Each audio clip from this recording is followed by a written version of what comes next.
Masih di liputan Metropolis, pemirsa, pedagang bendera di Kabupaten Muara Enim mengeluhkan sepi pembeli dan alami penurunan omset secara drastis.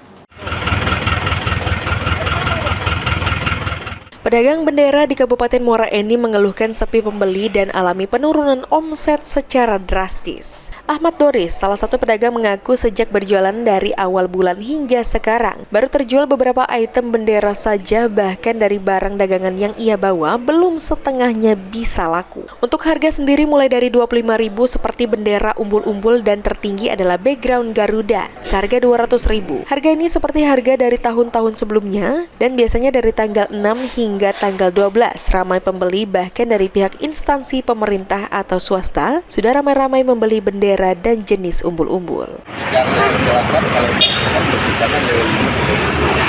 Dulu itu kalau kisaran itu tidak cepat itu kilometer. Batangan 200. Kalau tanggal-tanggal cair ini sedang puncak dari tanggal 8 sampai tanggal 12. Kurang. Tahun ini tidak ngerti itu biasa. Sepinya pembeli membuat pedagang bendera tidak bisa meraup keuntungan lebih, apalagi dari beberapa pedagang berasal dari luar Kabupaten Muara Enim yang harus mengeluarkan biaya lebih untuk berdagang di Muara Enim. Kurangnya pembeli diduga disebabkan banyaknya pedagang yang menggelar lapak sedangkan pembeli berkurang. Mardiansyah, Pol TV.